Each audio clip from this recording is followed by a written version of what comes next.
The aura of command begins not in words, but in the silent language of presence. Before a powerful person speaks, they are already obeyed. The body, the eyes, the stillness, they transmit something far greater than speech ever could.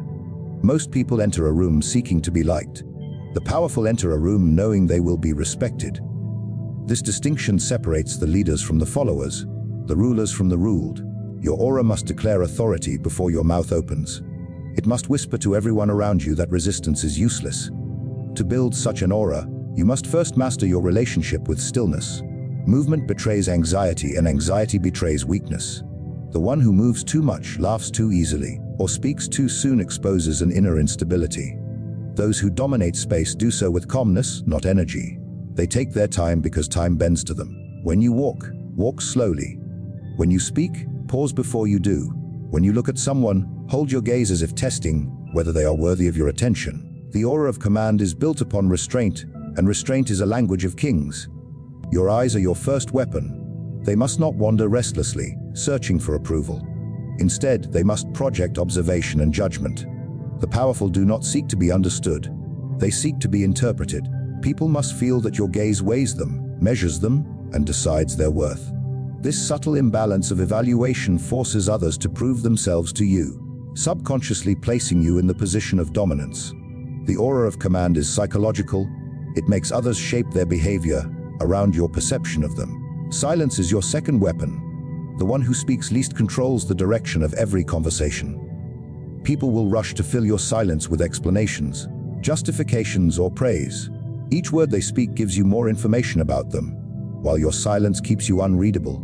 To the average person, silence is uncomfortable. To the powerful, it is a throne. You must learn to sit on that throne with ease. The one who can hold silence without flinching can hold power without effort. Finally, never underestimate the power of indifference. When praise or insult fails to move you, you create an emotional gravity that draws others in. People are drawn to what they cannot affect. They want to break through your calm, to see what lies beneath. But when they fail, they respect you. Indifference makes you untouchable, and untouchable people are obeyed. Emotional detachment is the highest form of self-control, the quiet crown worn by those who rule themselves before ruling others. Most people are slaves to their emotions. Anger controls their tongue, love blinds their reason, and fear dictates their choices.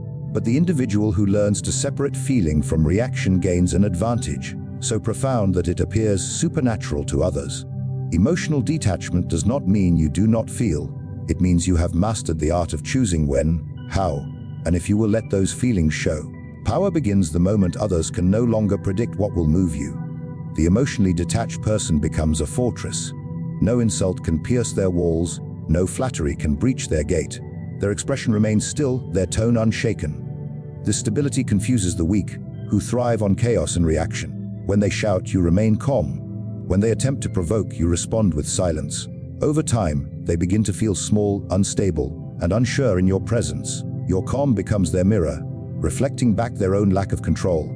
In that reflection, you gain dominance. The one who controls their emotions always commands the one who cannot. Detachment also allows you to see the world as it truly is, stripped of illusion and personal bias. Emotional people see threats where there are none and ignore dangers that flatter their ego. The detached mind sees everything clearly. Who is sincere, who is useful, who is dangerous, who can be shaped. You become the observer instead of the participant, standing above the storm while others drown in it.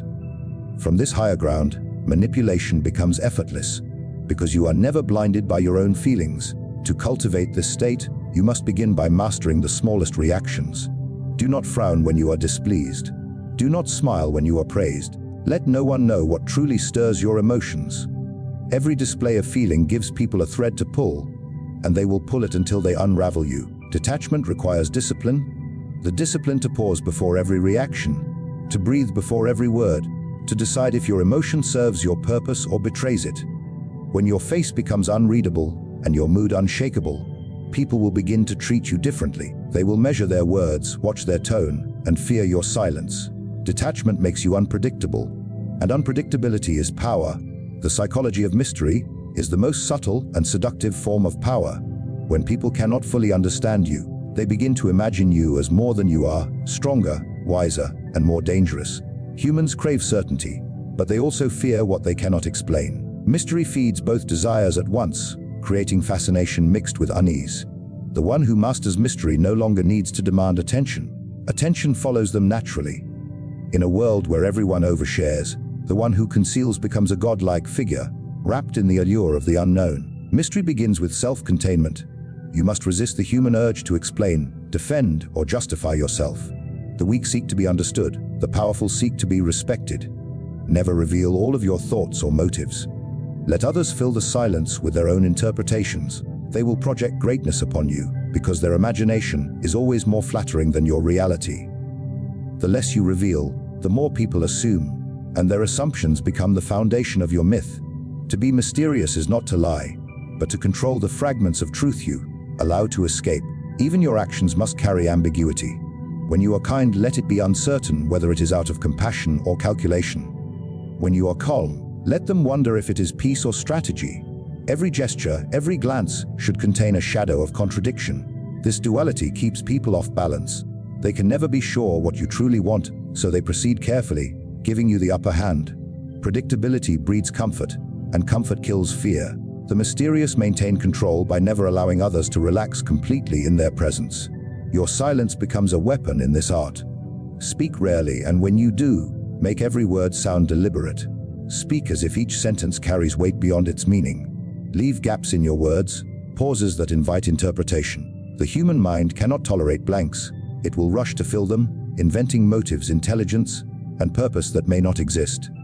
That invention becomes your power. By saying less, you are given credit for knowing more. The psychology of mystery is not about deception, but mastery of perception. It is about creating an aura that cannot be fully grasped, a depth that seems endless. When people cannot define you, they cannot predict you.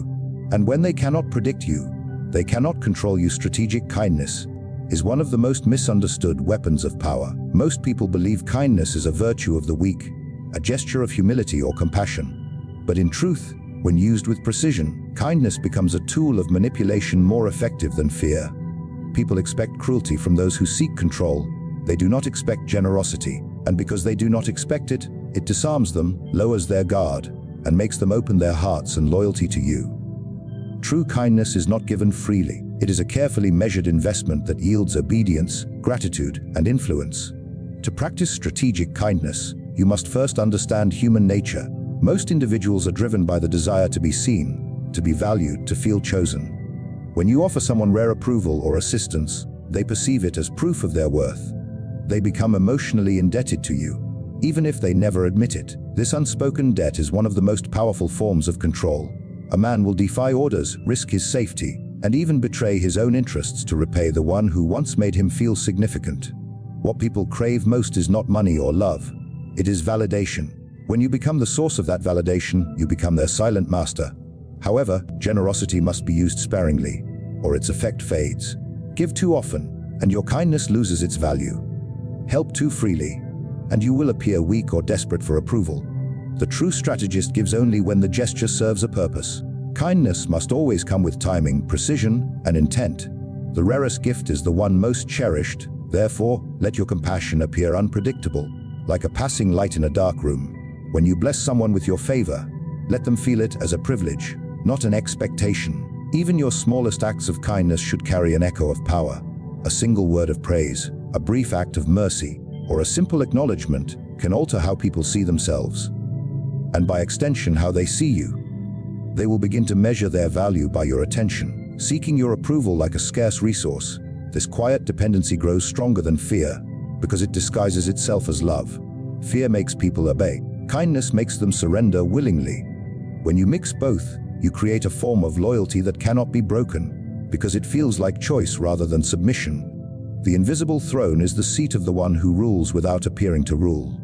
Power is most secure when it is unseen, when influence moves through whispers rather than commands, and when control feels like freedom to those under it. The visible ruler becomes the target of envy and rebellion. The invisible one shapes the course of events, while remaining untouched. To occupy the invisible throne is to learn the art of influence, the ability to direct others' actions, while making them believe it was their idea. This is not authority taken by force, but by perception, suggestion, and quiet dominance. Those who understand this principle never chase recognition. They understand that the spotlight burns whoever stands too long beneath it. They prefer the shadows, where plans grow safely and unseen. They allow others to take credit for outcomes they secretly designed, because true power does not need acknowledgement to exist. When people believe they are acting out of free will while unknowingly carrying out your intentions, you achieve mastery over them without confrontation. This level of control requires patience, restraint, and a deep understanding of human nature. To build such invisible influence, you must learn to guide desire. People do not obey logic, they obey emotion and self-interest. The one who shapes those two controls the masses.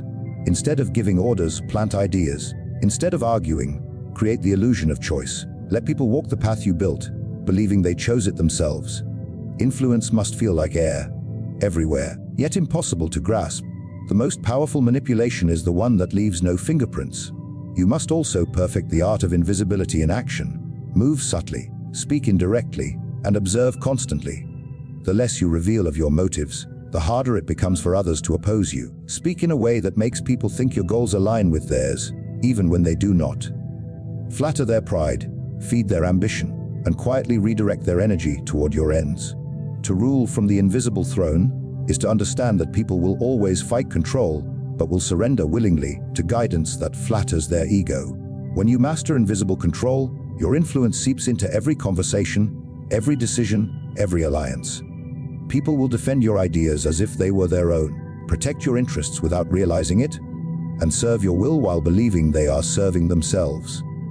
You will not need to command, because your power will live in their thoughts. Power is not taken, it is cultivated, refined, and silently imposed through mastery of self. The strongest presence is not the one that shouts the loudest, but the one that commands through stillness, through emotional control, through mystery, through calculated mercy, and through invisible influence. When you no longer chase validation, when you no longer react to emotion, when you no longer reveal your intentions, you become a force that cannot be manipulated. Others begin to orbit around you, drawn not by what they understand, but by what they cannot. To build an aura so powerful that it bends people to your will, you must stop seeking their attention and begin mastering their perception. Learn to rule your face, your tone, your presence, and your silence. Learn to give with precision and withdraw with purpose. Let your kindness feel like a privilege, your silence like judgment, your mystery like prophecy. Those who encounter you should sense control even when you say nothing at all. When your aura reaches that level of still power, people will start to shape their behavior around you without realizing it. They will respect you, fear you, and desire your approval, all at once. And that is the highest form of dominance, not through command, but through quiet influence. You will no longer need to force outcomes, because everything around you will begin to move according to your will, as if the world itself has bent in your direction.